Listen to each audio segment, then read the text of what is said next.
अस्सलाम वालेकुम students, hopefully you are fine. आज की इस वीडियो में हम पढ़ेंगे सोशलिस्ट लीगल सिस्टम। ठीक है, सोशलिस्ट लीगल सिस्टम क्या होता है, कैसे होता है, कहाँ कहाँ ये आना चाहिए, बेनिफिट्स क्या है, इसके जो डिसएडवांटेजेस हैं वो क्या है और इसमें क्या क्या होता है, ये सारा कुछ देखेंगे विद एग्जांपल्स। ठीक है, फर्स्ट में हम इसके इंट्रोडक्शन, नेक्स्ट इसके मीनिंग्स, इसके डेफिनेशंस, इसका फिर बैकग्राउंड और इसकी डेवलपमेंट की कैसे कैसे होती गई, किस किसने की। नेक्स्ट इसके मेन पर्पस क्या है, इसकी इकोनॉमिक प्लानिंग क्या है कि ऐसे कंट्रीज में जहां पर ये अरेंज होता है वहां की प्लानिंग क्या होती है। नेक्स्ट इसके बिल्डिंग ब्लॉक्स इसके क्या क्या है और क्या क्या जरूरी है इसके लिए। ठीक है, इसके एडवांटेजेस देखेंगे कि इसकी खसूसियात क्या है, इसके डिसएडवांटेजेस देखेंगे कि इसके नुकसान क्या है। ठीक है, लास्ट में हम इसका देखेंगे कंक्लूजन। और फर्स्टली इसके ये कि इंट्रोडक्शन में कि ये सोशलिस्ट लीगल सिस्टम जो है, कम्युनिस्ट लीगल सिस्टम है, ये है क्या और ये मतलब कहाँ चल रहा है। फर्स्ट ये कि ये चाइना एंड क्यूबा में जो है बहुत अच्छे से एक्सरसाइज कर रहा है। ठीक है, अब इसमें क्या है, एक है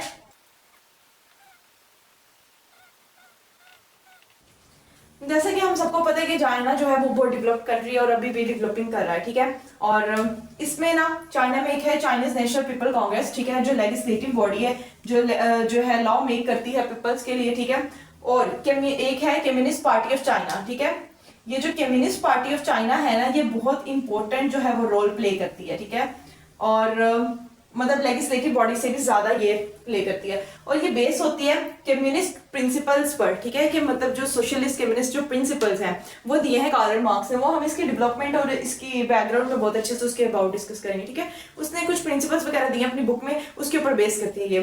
ठीक है, अब बाकी सारी चीजें इसके इन चीजों में देखेंगे कि बिल्डिंग ब्लॉक क्या क्या और क्या क्या होना चाहिए। मैं बेसिक चीजें इंट्रोडक्शन में बता रही हूँ कि ना एक ऐसे स्टेट है जिसमें सारा कंट्रोल जो होता है ना वो गवर्नमेंट के पास होता है। इसमें प्राइवेट पीपल्स को यानी सिटीजन्स को ये अलो नहीं होता कि वो अपनी ओनरशिप मतलब अपना कोई प्रॉपर्टी वगैरह खरीदे। जैसे कि पाकिस्तान वगैरह में, इंडिया में हम लोग अपनी चीजें वगैरह खरीद लेते हैं, जैसे कि कोई जायदाद, कोई जमीन खरीद ली, कोई घर खरीद लिया एक्स्ट्रा। और यहाँ पर आप लोगों को पता भी है कि लोअर क्लास और अपर क्लास का मतलब चलता है कि ये अमीर तबके के लोग हैं, ये लो क्लास के, लेकिन यहाँ पर ऐसा नहीं होता। यहाँ पर सब कुछ इक्वल है, सारा कुछ सबको सब कुछ इक्वल दिया जाता है। ठीक है, यहाँ पर कोई डिस्क्रिमिनेशन भी नहीं की जाती, सारे इक्वल है, यहाँ पर कोई अपनी प्रॉपर्टी भी नहीं रख सकता।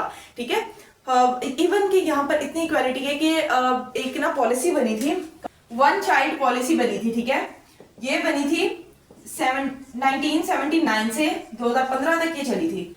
लेकिन ना इसकी वजह से वन चाइल्ड पॉलिसी, इसका मतलब ये था कि ना हर फैमिली सिर्फ एक बच्चे की टेक केयर कर सकती है। ठीक है, वन बेबी बॉर्न होगा एंड देन उसी की परवरिश वगैरह की जाएगी। ठीक है, एक से ज्यादा नहीं कोई कर सकता। लेकिन फिर इससे ये हुआ था कि जो एजिंग रेशियो थी ना, एजिंग पॉपुलेशन थी वो ज्यादा हो गई थी, कि मतलब जो एज लोग थे जो 60 साल से ऊपर थे, ठीक है 60+ थे, ये लोग ज्यादा हो गए थे, इसलिए फिर इसको खत्म कर दिया गया 2015 में। नेक्स्ट फिर टू चाइल्ड है। ठीक है, 2015 में ही इसको खत्म किया गया। अब टू चाइल्ड है कि हर जो बच्चे हैं वो दो, मतलब हर फैमिली 2 बच्चे कर सकती है। वो पहली वाली खत्म करने की मेन वजह ये भी थी कि बैलेंस, जो जेंडर बैलेंस था वो भी इनइक्वल हो गया था। ठीक है, इम्बैलेंस हो गया था कि लड़के कहीं लड़के ज्यादा कहीं लड़कियां ज्यादा, तो इस तरह से ये फिर सारा सिस्टम हो गया था। और बेसिकली ये पॉलिसी बनाने की मेन वजह क्या है, सोशलिस्ट लीगल सिस्टम के सारे जो रिसोर्सेज है ना वो आवाम को इक्वली मुहैया किए जा सके। ठीक है, ये जो है पॉलिसी वगैरह मेकिंग, ये लॉ वगैरह मेकिंग करते हैं, क्यों करते हैं, ये जो सिटीजन है इनके, उनकी वेलफेयर के लिए करते हैं। ठीक है, उनको जो चीजें नीड होती है ना उनकी बेस पे वो करते हैं। ठीक है, जैसा कि इस पे हेल्थ केयर देख लें, एजुकेशन देख लें।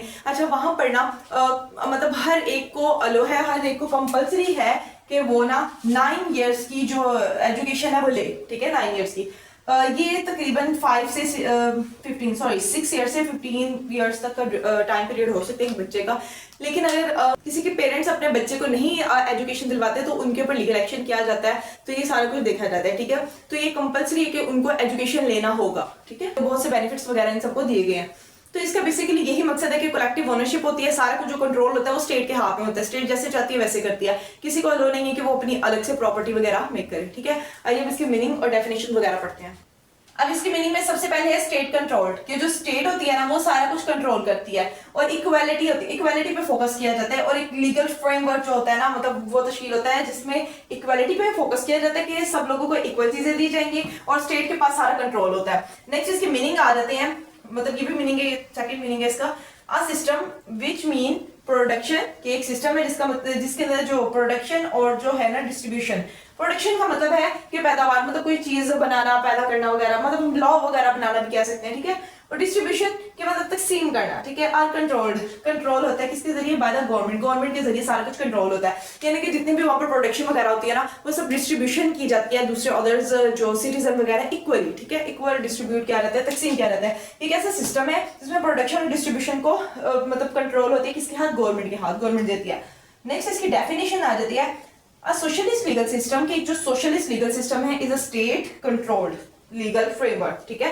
socialist legal system क्या है, एक state का कंट्रोल किया हुआ लीगल फ्रेमवर्क है जिसके अंदर फोकस किया जाता है, इस पर फोकस किया करते हैं कलेक्टिव ओनरशिप पर और सोशल इक्वालिटी पर। ये सोशलिस्ट लीगल सिस्टम में स्टेट कंट्रोल्ड लीगल फ्रेमवर्क है और इस फ्रेमवर्क के तहत फोकस किया जाता है कलेक्टिव ओनरशिप पे कि जितनी भी प्रॉपर्टी वगैरह जितनी भी ओनरशिप है वो सारी कहाँ किसके पास होगी, गवर्नमेंट के पास, ठीक है। इसके अलावा सोशल इक्वालिटी पे कि माशरे में जितने भी लोग हैं सारे इक्वल होंगे, सोशल इक्वालिटी दी जाएगी। अब इसकी बैकग्राउंड और इसकी डेवलपमेंट देखते हैं, ठीक है। सबसे पहले ये कि ये ना 20वीं सेंचुरी की मतलब है सारा डेवलपमेंट इसकी जब होना स्टार्ट हुई है, ठीक है।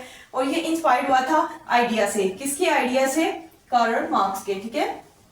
ये जो है ना ये एक जर्मन स्कॉलर है और इन्होंने 2 बुक्स भी राइट की हैं, ठीक है। 2 बुक्स इन्होंने लिखी हैं, एक है dance capital and the communist manifesto, ठीक है। इनके आइडिया से ये हुआ। इससे पहले ना ये बिलोंग करता था अफलातून, अरिस्टोटल एंड प्लाटो वगैरह के मतलब एरा से बिलोंग करता था, उनके दौर से, ठीक है। ये इनके एरा में, इनके जमाने में ये था नहीं, लेकिन जस्टिस का नजरिया पेश किया गया था, ठीक है। जैसा कि अफलातून ने एक बुक लिखी थी द रिपब्लिक, लेकिन इसमें इसके सोशलिस्ट लीगल सिस्टम नहीं था लिखा, लेकिन इसके अबाउट इसके एक नजरिया सा पेश किया था, ठीक है। अच्छा, जो कार्ल मार्क्स है ना ये फाउंडर कहलाते हैं ये सोशलिस्ट लीगल सिस्टम के, क्योंकि जितने भी कम्युनिस्ट प्रिंसिपल्स है ना वो इनके आइडिया पे बेस करते हैं, इसलिए ये फाउंडर हैं। और सोशलिस्ट और कम्युनिस्ट आइडियोलॉजी, सोशलिस्ट या फिर कम्युनिस्ट, इन दोनों में से जो भी आ जाए ना आप लोगों ने ये वाला क्वेश्चन ही लिखना है सब में। अब नेक्स्ट हम देख रहे हैं मेन पर्पस इसका क्या है, ठीक है। इसका मेन पर्पस है कि इक्वल डिस्ट्रीब्यूशन होनी चाहिए, कि हर जो भी डिस्ट्रीब्यूशन है रिसोर्सेज की है या फिर मनी की है या ईटीसी सारी इक्वल होती है, प्रॉपर्टी ईटीसी सब कुछ इक्वल होता है। जैसे कि मैंने वो पहले एग्जांपल भी दी है एजुकेशन की और वो जो चाइल्ड पॉलिसी है एंड जो हेल्थ केयर है ईटीसी, ठीक है। नेक्स्ट है कलेक्टिव ओनरशिप होनी चाहिए। इसका मेन पर्पस है कि कलेक्टिव ओनरशिप होगी कि जो सारा मतलब सारी ओनरशिप जो है वो गवर्नमेंट के पास होगी। नेक्स्ट है प्रमोट सोशल इक्वालिटी, कि वो सोशल इक्वालिटी को प्रमोट करते हैं कि सब लोगों को इक्वल रखना है उन्होंने। रिड्यूस करते हैं वेल्थ को, इसका तो ये बेसिक मेन एम जो है ना वो यही है कि रिड्यूस करना है वेल्थ को, ताकि इसमें कोई अपर क्लास और लोअर क्लास ना हो, कोई अमीर गरीब ना हो, सारे इक्वल ही हो, ठीक है। ये इसका इंपॉर्टेंट एम है। नेक्स्ट है प्रोवाइड करते हैं लीगल इक्वल रिसोर्सेज, कि सबको इक्वल रिसोर्स जो है वो प्रोवाइड किए जाते हैं, ठीक है। कि जो उसकी उनकी बका के लिए जरूरी होती है चीजें, वो सारा कुछ। नेक्स्ट है स्टेट कंट्रोल, स्टेट के पास सारा कंट्रोल होता है, स्टेट ही जो है वो लॉ वगैरह मेक करती है सारे सिटीजन के लिए according to the need of the citizen, ठीक है। नेक्स्ट है पब्लिक वेलफेयर, लोगों की वेलफेयर को देखा जाता है, जो चीज उनको नीड होती है और वो फिर दी जाती है उनको, ठीक है। और फिर आते हैं इक्वल अपॉर्चुनिटी, सब लोगों को इक्वल अपॉर्चुनिटी दी जाती है चाहे वो किसी भी चीज की हो, ठीक है। सब इक्वल है, ये बात हमेशा याद रखने की सोशलिस्ट लीगल सिस्टम में ना इन शॉर्ट ये कि सारी जो पावर होती है सारा कुछ जो है ओनरशिप वगैरह हर चीज गवर्नमेंट के पास होती है, हर चीज, और गवर्नमेंट जो है ना वो पीपल्स को इक्वली ट्रीट करती है, ठीक है। नेक्स्ट है इक्वल वेल्थ होनी चाहिए, एक जैसा पैसा वगैरह सबके पास होना चाहिए, नो क्लास, यहाँ पर कोई क्लास नहीं होनी चाहिए कि अपर क्लास होगी लोअर क्लास होगी। नेक्स्ट है सोशल इकोनॉमी, कि जो सोशल इकोनॉमी है माशरे की इकोनॉमी वो भी मतलब इक्वली डिस्ट्रीब्यूशन वगैरह होनी चाहिए। ये इसके मेन पर्पस है। मेन पर्पस में आप लोगों ने जस्ट एक छोटा सा पैराग्राफ लिखना है, इनमें से थोड़े से पॉइंट्स लेके।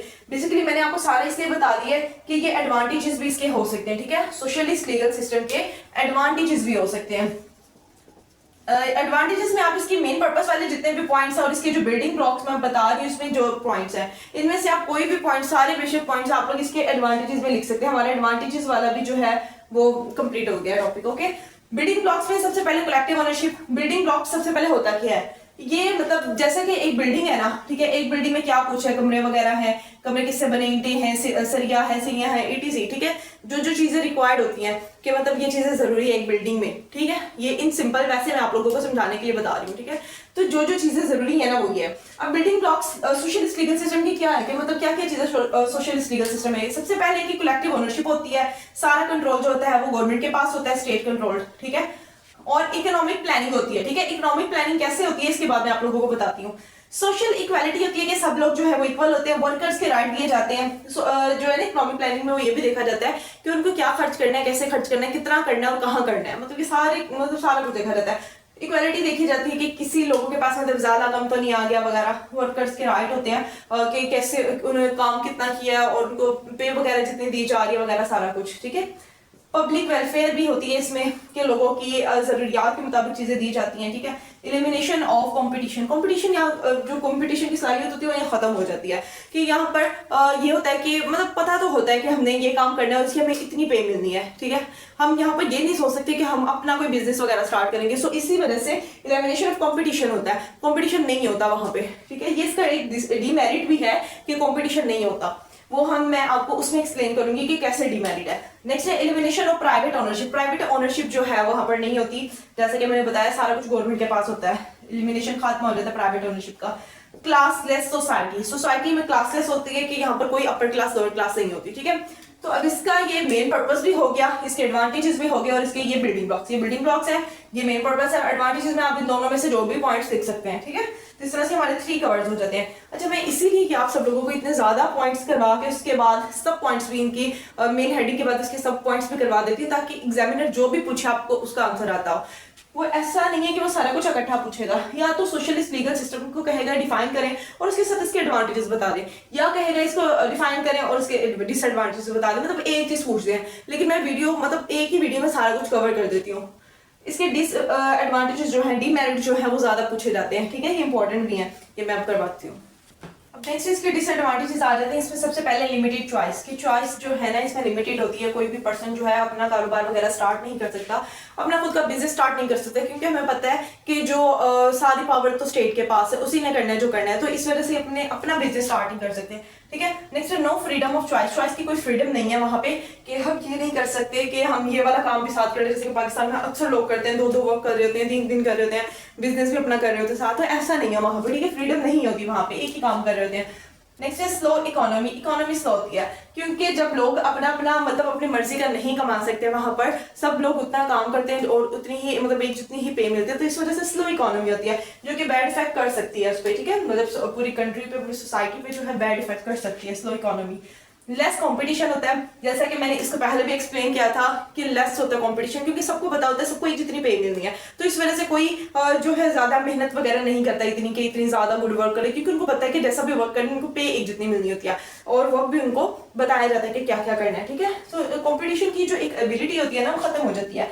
लेजीनेस इन्वायरमेंट होता है, जैसे कि हमें पता होता है जब इक्वल सब कुछ होना और लोगों ने जब कंपटीशन मतलब नहीं करना, कोई कोशिश नहीं करनी, कोई एबिलिटी मतलब उसकी वो वाली भी खत्म हो जाती है, फिर क्या होता है लेजीनेस इन्वायरमेंट हो जाता है, ठीक है। सब लोग डर रहते हैं। नेक्स्ट है नो इंडिविजुअल टैलेंट, लोगों का टैलेंट भी इस तरह से खत्म हो जाता है कि वो जब कंपटीशन ही नहीं करते, अपने मतलब एक सादगी से काम करते रहते हैं, जब उनको पता है कि यही करना है और इसके बदले में उनको यही चीज मिलनी है, ठीक है, और इतना ही मिलना है, तो इस वजह से उनका टैलेंट खत्म हो जाता है, कंपटीशन की एबिलिटी खत्म हो जाती है, etc। नेक्स्ट आता है स्टेट डिक्टेटरशिप, ठीक है। डिक्टेटरशिप में हमें पता है कि सारी जो पावर होती है वो एक बंदे के पास होती है, तो इसी तरह से ना स्टेट की डिक्टेटरशिप है ये कि सारी पावर जो है वो स्टेट के पास होती है, ठीक है। तो ये सोशलिस्ट लीगल सिस्टम के डिसएडवांटेजेस है, ठीक है। मतलब कि इसके नुकसान क्या क्या है। अब इसकी इकोनॉमिक प्लानिंग है, ठीक है। फर्स्टली कि ये कि इक्वल डिस्ट्रीब्यूशन ऑफ वेल्थ होना चाहिए, इन सबके अबाउट में पहले बता चुकी हूँ, वही सारा कुछ है। इक्वल अपॉर्चुनिटीज होनी चाहिए फॉर ऑल सिटीजन के लिए, मतलब सबको एक जितनी अपॉर्चुनिटी दी जानी चाहिए। अपॉर्चुनिटी का मतलब होता है मौका, ठीक है, इक्वल देना चाहिए सबको। No concept of private ownership, private ownership का कोई कंसेप्ट नहीं है यहाँ पर कि कोई अपनी प्राइवेटली कोई भी ओनरशिप नहीं रख सकता, क्योंकि सारा ये स्टेट के पास होती है। Next no class in society, society में कोई क्लासेस नहीं होती कि कोई अपर क्लास है या लोअर क्लास है। लास्ट कहते हैं इसका एवरीवन हैव इक्वल राइट, कि सब लोग इक्वल राइट्स रखते हैं, ठीक है, इकोनॉमिक प्लानिंग में। इसका लास्ट में हम कंक्लूजन देख लेते हैं कि जितना कुछ हमने सारा इसका अबाउट पढ़ा है, ठीक है, उस सबको कंक्लूड करके हम डाल देना है, ठीक है। इसके अलावा अगर कुछ भी समझ नहीं है तो आप लोग पूछ सकते हैं कमेंट में। अल्लाह हाफिज़, टेक केयर, दुआ में याद रखिएगा।